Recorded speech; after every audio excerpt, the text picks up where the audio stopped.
Hey there, welcome back to Diggsville, the podcast, episode 3. As always, I'm your host, Scott Fraser, and I'm very excited to present to you the second part of our talk with Christian Reed. And if you've listened to our first part, you will know that Christian is a writer, and I spoke to him from his home in Sydney. Now, this part, we jump right in, and I ask him about the nuts and bolts of his writing process. And I found this particularly interesting and insightful. And then we get on to his work in the computer game industry, both as a journalist and as a writer. And then we touch on a very taboo subject, which I think made Christian quite uncomfortable. Now you might ask yourself, what topic could possibly make Christian, the dreamweaver of dark fiction, uncomfortable? So yeah, without any further ado, let's get right into it. I am very curious about the writing process. And I know that there's a romantic idea of you kind of just with a bottle of scotch in one hand and a typewriter and a shotgun in the other, working from midnight till 4 a.m. in like a bookcase kind of filled with tomes, fireplace, leather kind of couch. But is that the reality, or is it just a romance of being essentially a freelance writer? Scott is conducting this interview with me right now with a prominently displayed empty bottle of scotch right nearby, sitting on my leather couch while I'm frazzled from not sleeping the night before. So there is a part of it that is like that, and there is a part of the writing, the way that I've conducted the writing process, because I don't have to get up to go to the office anymore, or I do, sleep till midday and work till, 6 in the morning. But that is just because I'm a wanker.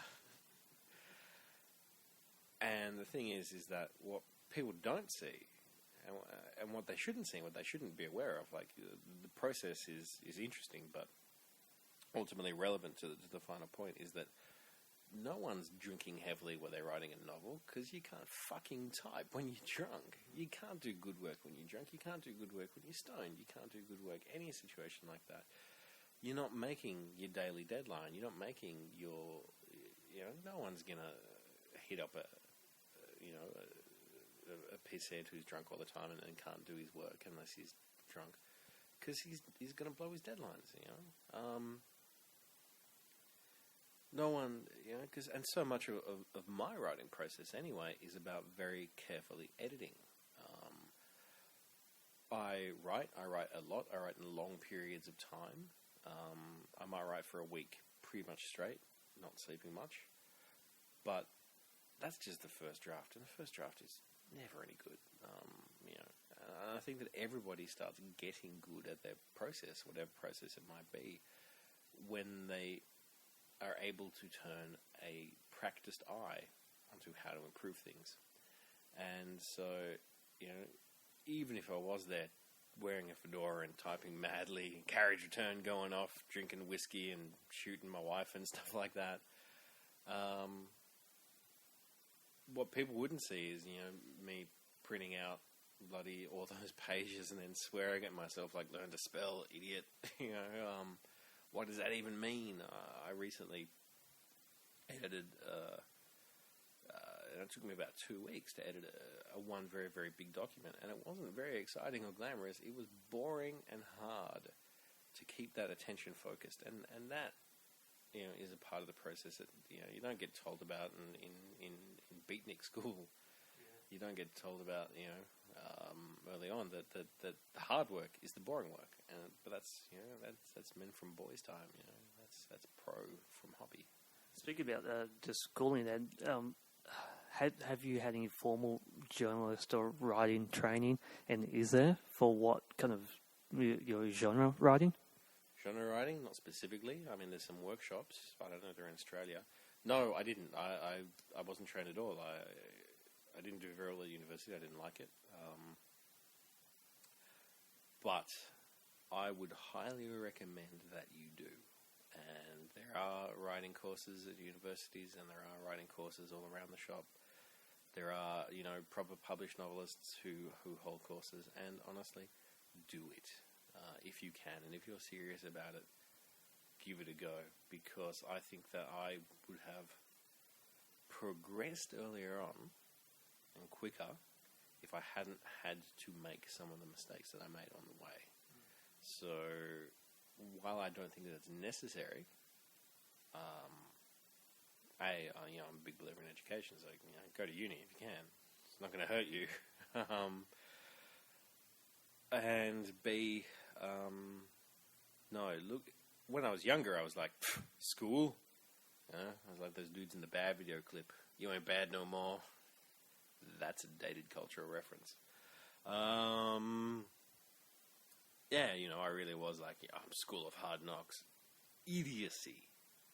Just stupid young man stuff. But looking back on it, going back, I just think like, well, wouldn't it have been useful if I could have made my mistakes in a much more productive environment than self-loathingly looking at stuff that is published 10 or 15 years on. And, these are common mistakes that everybody's going to make. You're not special, and I imagine it's very similar with art school, is that training doesn't hurt, This stuff has been around for a long time. People have learnt good ways to do it, and systems to support you. I sometimes wish that I paid more attention to the technical information that our lecturers were trying to tell us, but at the time I was just rallying against the message. Yeah, I mean, it's just stupid young dude. I mean, like, it's kind of a necessary part of your any artistic education, and I've never met anyone who was a good professional working artist who had a great experience in art school. And I expect that's just part of, I don't want to make too much of being an artist, it's just a job. But I expect that it is part of the mindset of being an artist is that you rail against systems that are in place. And that's just part of being a stupid young person. So, no, I wasn't trained in any particular way, and I sort of wish I had been. So getting back to the process, what is it like from the first kernel of the story to, I guess, the process of the final published piece? Does the idea pop into your head, and then you start making notes, or do you think about it, let it brew for a long period of time before you start writing? In a creative piece, I sort of have this mental image of ideas are the easiest part. Creativity, hateful word, is just the price of admission. Being creative means nothing in an artistic environment. Everybody's creative, of course they are. But here's the thing. I let a few ideas drop. The Eldridge Kid came out of a dream. Unmasked came out of just an idea that just popped in my head just one day. Karnak came out of a long rumination upon science. But here's the thing: is that I let those ideas sort of grow in my head, and then I make them fight. Then it is the survival of the fittest. Which idea am I going to write about? And as that's happening, over a period of days or weeks, especially if it's something that you're going to spend a lot of time with. If I write a 100-page graphic novel, which I'm doing at the moment, I wrote down 4 ideas. I wrote down, I wrote down, sort of 7 or 8 just one-sentence ideas. Then I wrote down sort of 4 pages, one-page thing, and I just sort of decided, okay, this is the one I like the most. This is the one I'm going to properly submit. So the idea that you can't walk away from, the idea that is the strongest and the fittest and the one that survived, that is the one you commit to at that particular time, because that's clearly the one that you're not going to be discouraged from. That's clearly the one that you think is the best, and that's clearly the one that wanted to be written about the most. I know that sounds kind of, very mystical, but it's just a useful metaphor to think about. Eventually the ideas will fight to be recognized. Now, this is a fairly new process for me. This is only about 3 or 4 years old, but Christian's getting up and reaching for something from the bookshelf past the World of Warcraft box set. And he's it's for work, man. It's for work. Some old school 48-page lined exercise books that are blank. This is not good.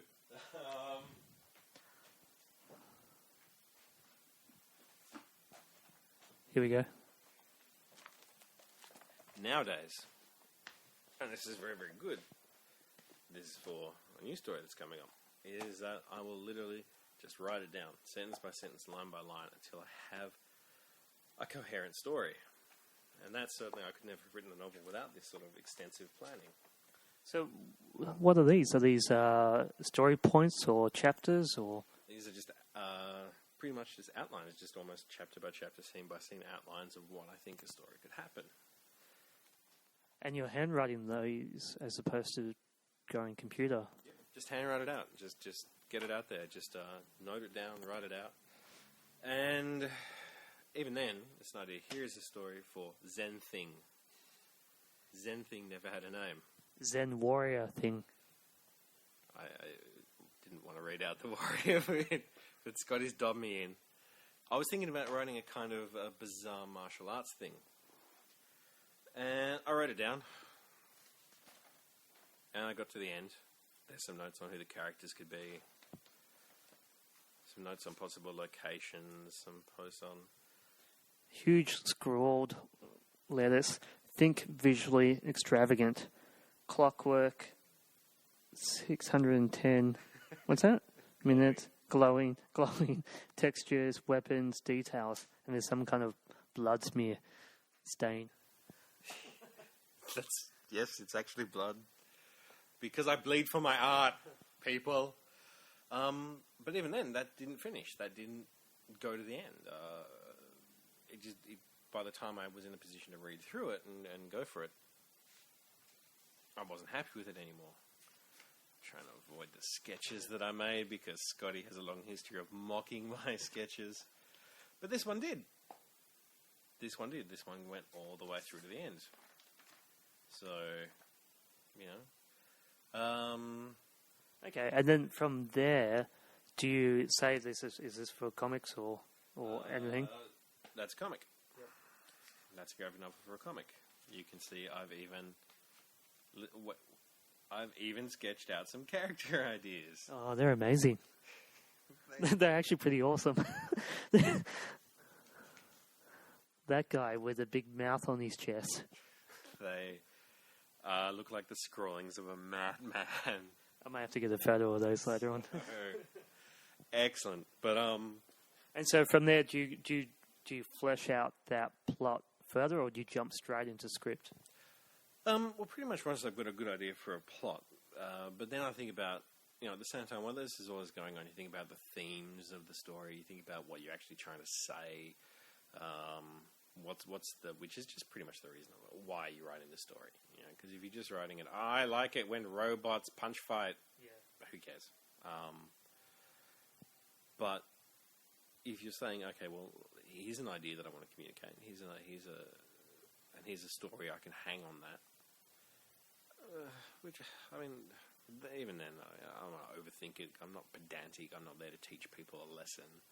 But I just find that if I'm moving plot and theme and characters together to all the same place, I just find it's a much more rewarding experience. I find that, it's why something like The Wire is a good television show, and, generic cop show 27 is not,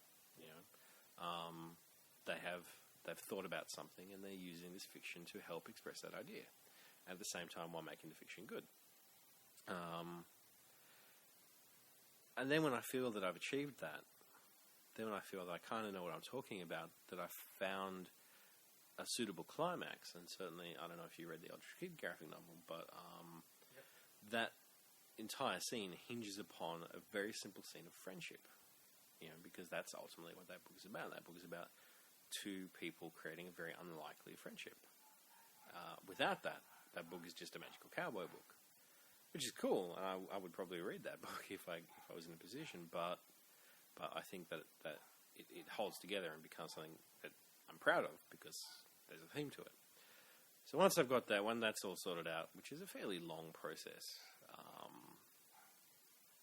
And when I tend to let take a long time, then I start writing, and then the boring bit begins, which is actually writing, which is you in a room with a keyboard, tap, tap, tap, tap, tap. And it's not very exciting.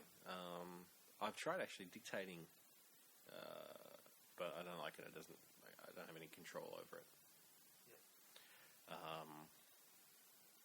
That's interesting. If you dictate, do you find that you're missing that connection between your mind and your hands as the actual tools?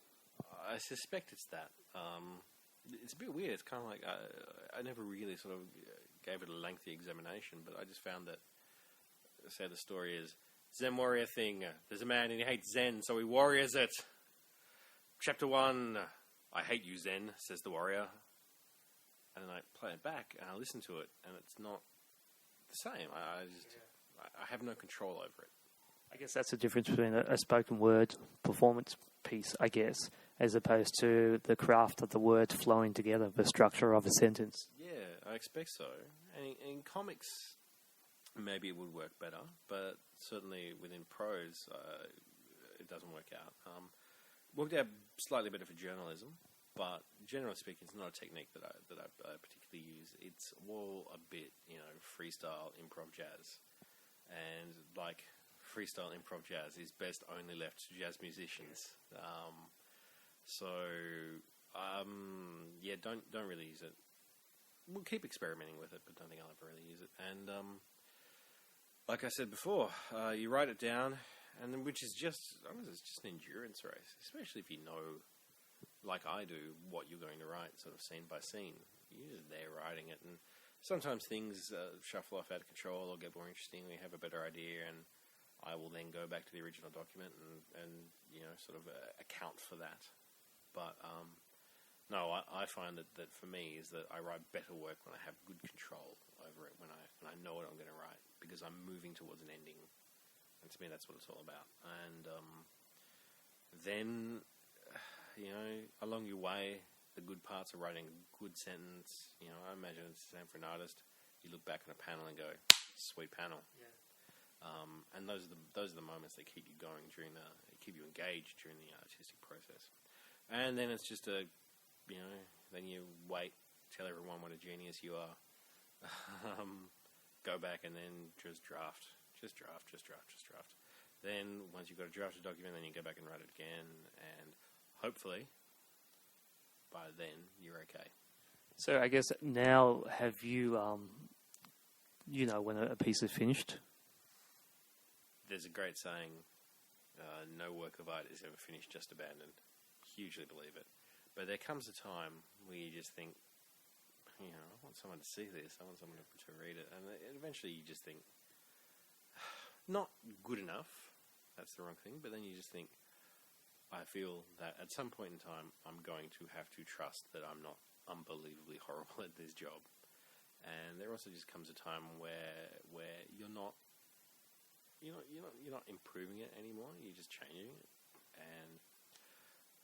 And I've been working with some television guys, and they draft constantly, and they have so many people have input into that process that they constantly are changing stuff.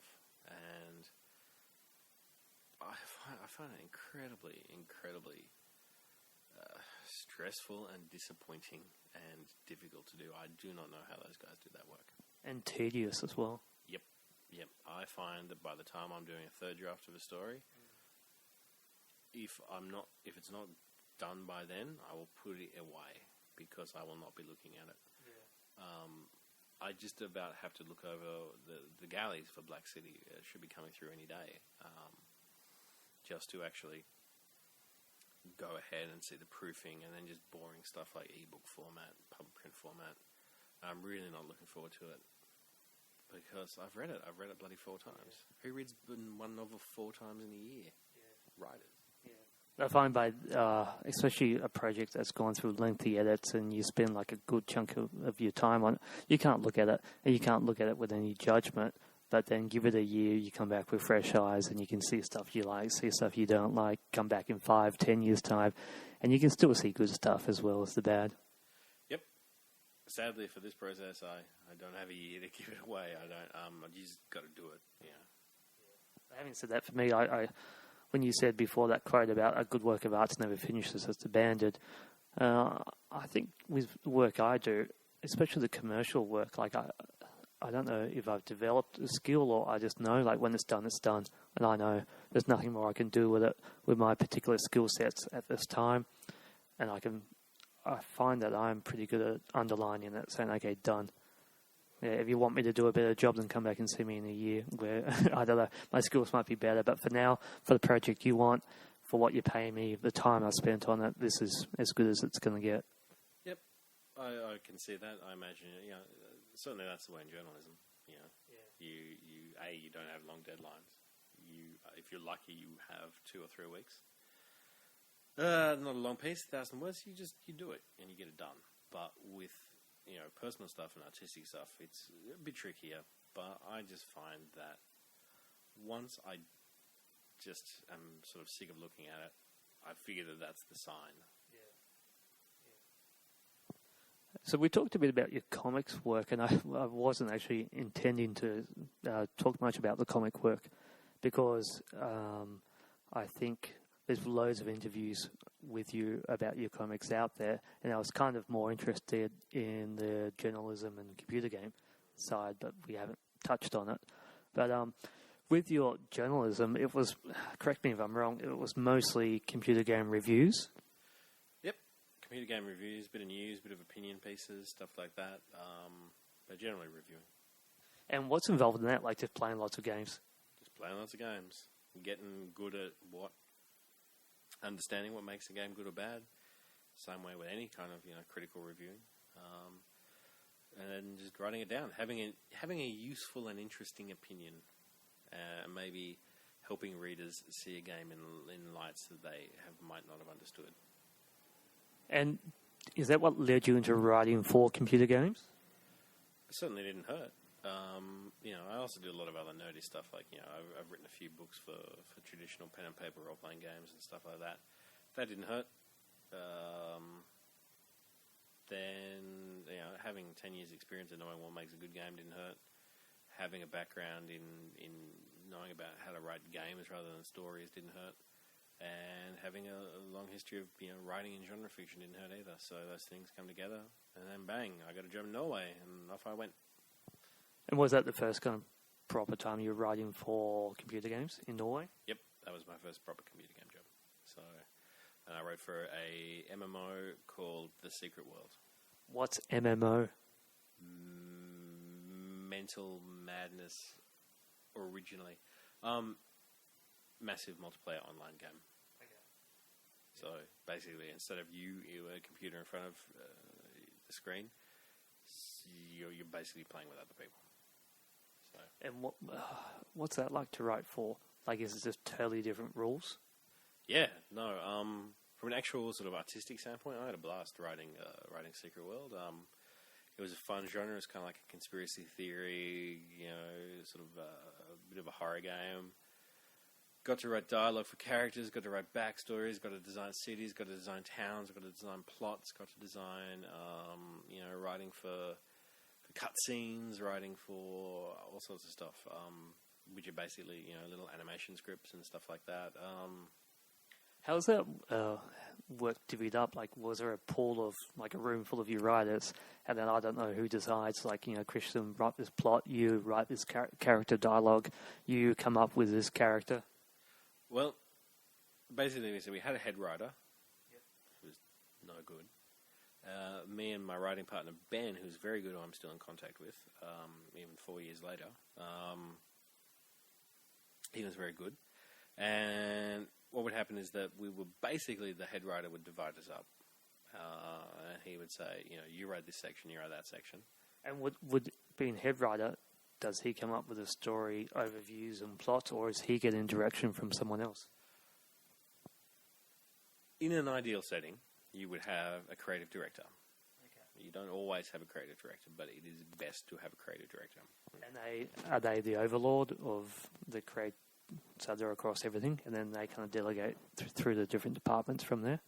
And in close partnership with the producer or head producer, then that happens. And then it's basically not unlike a film. Producer handles the day-to-day set, does the managing, stuff like that. Creative director is in charge of generating all the important ideas and in charge of recognizing other good ideas and is in charge of overseeing that these ideas come together. From there, each of the departments, head animator, head designer, head, music dude, head programmer, should then divvy up tasks down to their individual areas. Works differently for different companies, but generally speaking, you'll have something like that. So we tended to just be told what we were going to do, or you could stick your hand up and go, oh, I've got an idea for this. But generally, the way that this particular game worked was there was 4 geographical areas. I was in charge of 2. Ben was in charge of 2. There was 3 factions. I was in charge of 1. Ben was in charge of the other. The head writer was in charge of the really racist one. And then we pretty much we did everything that we could within that. And then you work closely with the designer. Designer who are the people who sort of make the code and execute the code and use the tools that your game moves with. If you say, okay, as a writer, I've got an idea for a storyline where you shoot a zombie in the face, the designer is then the people who come in and say, well, I've invented the systems to give you a zombie and to give you the tools to face shoot. And I think that writers and designers need to work a lot more closely together than they do. And that was the general process of that. And within writing, we were also tasked with a lot of stuff like, marketing copy. But, it's part of the gig. But generally speaking, the really good and interesting parts of the job were coming up with great characters, coming up with ideas for stories, coming up with ideas for, actual adventures and quests and stuff, and coming up with geographical locations and all that sort of stuff. And so what's the computer game industry like now? Like that company you're working for in Norway, what was the game? Secret World. Is that out now? Yep. What platform? It's a computer, PC. Okay. So that was an international company? Yep. They just died. They just fired off the last of the people. I think about 10 people now work on Secret World. It was a great failure. So, from what very little I know about the computer game industry, that's not an uncommon story, is it? You probably want to talk to a business analyst a bit more, but the computer game industry is a fucking nightmare. Game companies go out of business all the time. THQ just went under as we're having this interview just last week. People overinvest, people underinvest, all that stuff. It is very dicey, and people lose their job all the time.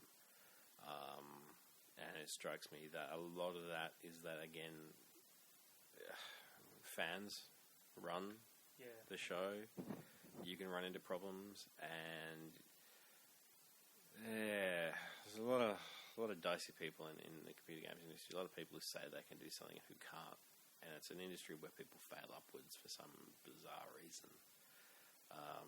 And I think that it's because they tend to promote from within. So if you're just the kid who's testing bugs one day, going like, oh no, it doesn't work. And then the next day you've sort of failed upwards into, executive production. I think that's one of the big problems with it. But then again, if you use suits, if you use established suits, they're not really going to understand the process. And it is an artistic process, and that is not a necessarily easily replicably and predictably. Yeah, it's not that kind of a process. Things go wrong, things go right, things change. But also, I think that a lot of the creative types in the computer game industry don't understand that you've got a budget. You don't have that much time. Every time you say to someone, redo your week's work, that's another few $100 that the company has budgeted. Yeah. And it happens all the time. And so I think that's what happens. And also, it's dominated by strong publishing houses and all that stuff. So generally speaking, but computer games make more than movies. So I think it's a bit of a mess. But hopefully, as now, again, things are moving a bit more indie and smaller houses are making more money. Smaller production houses are making more money. That's who I work for at the moment, Quantum Interactive. And I'm feeling much more at home there. Are they local or overseas? Yep, they're local. All local. All Sydney guys. So, yeah. And they found me. They were fans of my comics. And so, I'm very happy. Very happy to be working in small, less corporate areas. Just because, I don't have to deal with either too many suits or fake suits who really should be more. If you're going to be a suit, be a good suit. Don't be a fan suit. So, I'm much happier there. So, messy industry.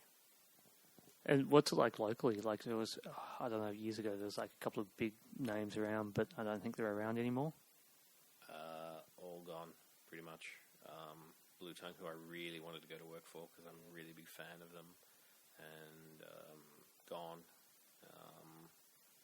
The guys who did LA Noire, Bondi, Team Bondi, had a workers' rights scandal, gone, I believe. Certainly very tarnished. All sorts of local guys gone. A lot of the Australian industry has now moved into phone games and iPad games and stuff like that because they're easy to do, they're cheap, and they're very, very popular. And because the government has only just now started funding, but a AAA title or a AAA publisher, AAA developer, be somebody who does Call of Duty or whatever. One of those big games that everybody recognizes, Dance Dance Revolution. Games that everybody knows. There's none of those in Australia. No, we Team Bondi kind of all jammed up. Yeah, it's all gone, and because it's expensive, it costs money to set up a studio. So the people now, like the guys who are working in the industry, are they running around the world chasing contracts? Yep. I don't know anyone on a big developer, on a large developer who now works in Australia. Morgan Jafit's team up in Brisbane, they're getting bigger, but not, they're not huge by any means. My team is like 5 dudes. But yeah, look, you see in LinkedIn all the time, or even just Facebook all the time. Like, I got a job in London, I got a job in Hong Kong, I got a job in whatever. So it's just a huge brain drain. Yeah, I think it's just similar with the animation industry. Like you just go hunting for that contract. You might have to move cities, move countries, and at the end of that contract, you're back where you started again. Yep, that's what happened to me. Yeah. Just over a year in Norway. Huge cuts. Last one on, first one off. Then suddenly, bang! I have to get back on a plane. Had to walk out of my lease. Had to inconvenience my flatmate. Felt terrible about it, but what am I going to do? Don't have a job.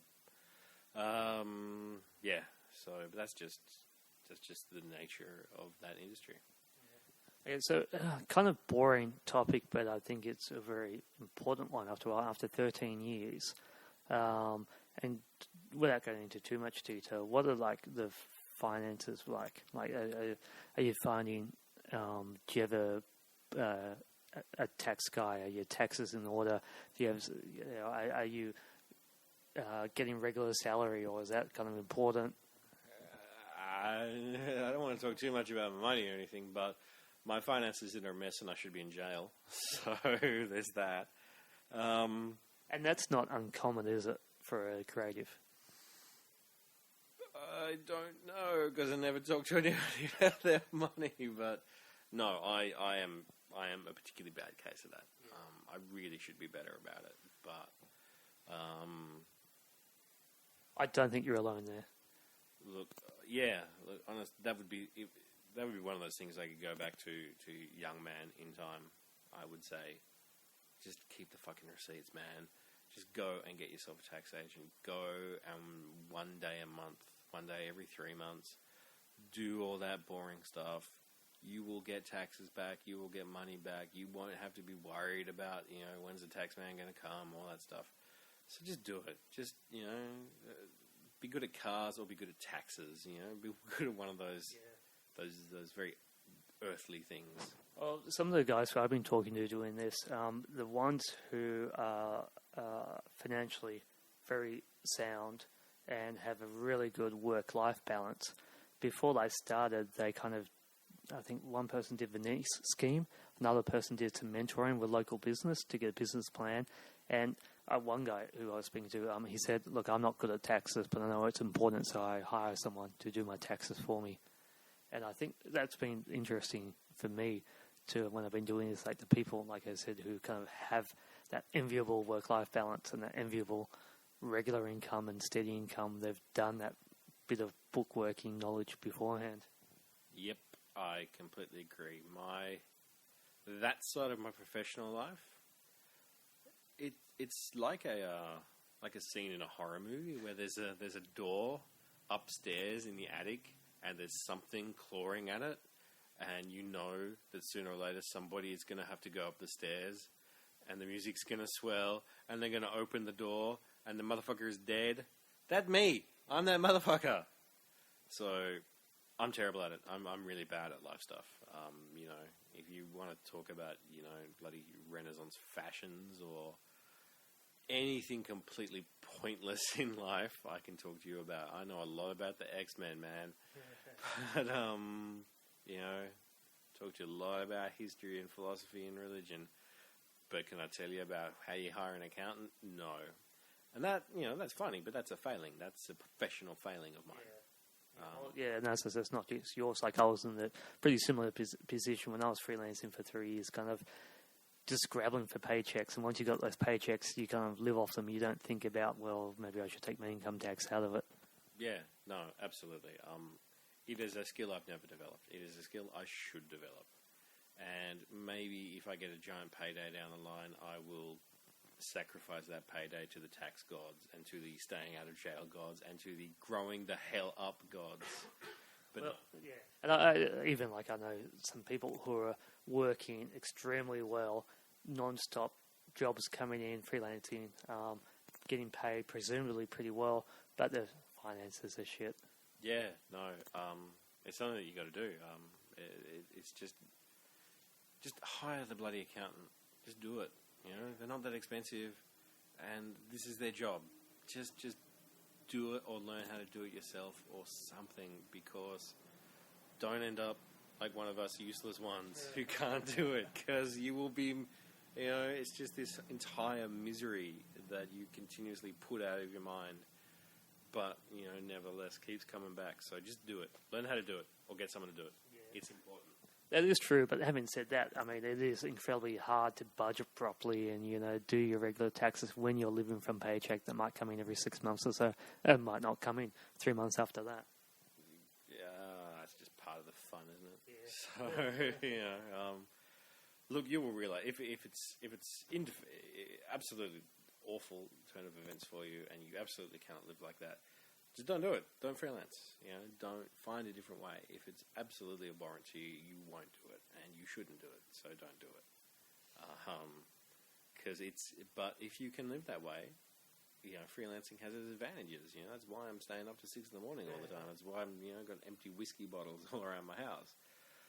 Because that's part of what I like, and that's part of how I choose to live my life. And but I would certainly never recommend it to anyone, So But if you're going to freelance, especially if you're starting out, just do it. Just make those provisions. Just make a few smart, boring choices at the beginning. Because otherwise you're going to end up, like me, nearly 40, crazy, avoiding dogs on the street attacking me, sent by taxman. Working on the floor next to an overweight cat. Yep. Damn it. All my secrets are being revealed. This isn't a podcast.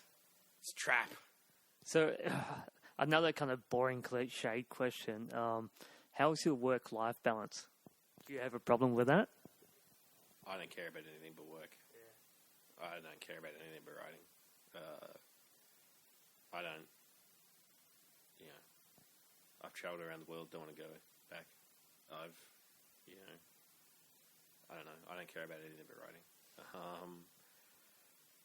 It's what I do for fun. It's what I do for work. It's what I do for pleasure. Man, if someone came along and said, Christian, here's $50 million on the proviso that you never work again, you never write another word, I honestly don't know what I'd do. All I care about is work. And so I don't really... balance is kind of not a question for me. I don't really have any hobbies. I don't really spend that much time with people, which I should, because, I don't go on vacations, mainly because I can't afford to, because of my taxes, and so, no, I don't, work-life balance, it doesn't make any sense to me, there's writing, and that's all. So, to end on an exciting topic, you got a load of stuff coming up. What's coming out? Oh, man. Hopefully, this will all work out, and there will be no last-minute hitches. Comics that are currently being drawn are Karnak, which is kind of like my sort of science, supernatural, in Go Haunted House story. Hopefully Legio Ex Mortis. Which is the zombie Celtic beast with Doug? Yeah, the simple story is it is a Romans versus Celts versus zombies. But they're not even zombies, they call them zombies. So hopefully that's getting drawn at the moment, but that'll be a little while to go because Doug's a very busy man. Dread Empire, which is my kind of Lovecraftian fantasy horror, like what of H.P. Lovecraft or Lord of the Rings. Unmasked, which is horribly late, but is nearly ready to come out, part 3 and part 4, and then we'll go into a trade paperback. Black City's come out. Finished the second novel, so if Black City sells in anywhere, I'm ready to go with that. So Nil Prey is the second novel, and hopefully that'll be ready to go. Working on the third. That is my great sort of pulpy sort of supervillainy story called Revenge of Dr. Coffin. So that's what I'm working on at the moment. Let me see, Sacred 3, might be picking up some more work for that, I hope. I've started talking to them again. Is that the game? That was another game. And I'm currently writing, they just picked up a license for a game called Saints Row 3, and I'm going to do a bit of a pitch for them to go and work for them, because the Saints Row world was really fun, so I'm working on a vague pitch for that. There is some TV stuff, which I'm actually not allowed to talk about, but that's pretty exciting. And then there's a whole bunch of stuff in early going, but yeah, and that's all that stuff is available through Gestalt Entertainment and Gestalt.com, I think it is, GestaltComics.com rather. So go check that out. Mr. Christian Reed on Twitter and Facebook and stuff like that, if you want to check all the rest of it out. Website coming soon, as soon as I can buy my designer mate a case of beer so he'll do it for me. That's been in the works for about 10 years now. Yep. Well, I had it for a while, and then, somebody took it away from me. Some work coming up with our other mate, Garth Jones, hopefully. Oh, yeah. That's kind of like our take on Aussie exploitation movies. Yeah, I've seen some of the pages and it's looking really good. Yep, I'm pretty excited about that. That'll be sort of like a done in one-off, and hopefully that sells well. That'll be hilarious. Yeah, Garth and I are actually working or talking about similar projects along that line. Yeah. There's a bit of a plan to have not interlinked or anything like that, but thematically linked up comic projects about us doing things inspired by the glory days of Australian exploitation cinema from the 1970s, and this is our kind of bogan occult story. Then let me see. There's some other stuff. There's some other things on the horizon, but it's all a bit too early to talk about. But lots of stuff coming out, so check that out. Sweet. Okay, thanks, Christian. Thanks for having me, Scotty. Pay your taxes. There you go. That was our talk with Christian Reed, and it's always a pleasure to catch up and have a good chat with Christian. And I think we covered some very interesting grounds there. So make sure you chase up Christian's published work. Keep an eye on what's coming out this year. As you heard, there's quite a bit happening. And I also recommend you do an internet search for other interviews with Christian. Okay, so let's get on to next week then, shall we? Very excited about this one. It's a very interesting chat with someone who does something very, very interesting and out of left field, but yet it's highly creative, and she's also one of these people who's carved out a very cool niche for what she does. So stay tuned for that. As always, you can follow us on Twitter, and that's DigsvillePod, and you can find me at sdfraser.com, and I'm also on Twitter at Fraserville. Alright, well, it's getting late, and I want to get on to other things tonight. So I will sign up and say goodnight, and I'll see you all next week. Thanks for listening. Bye.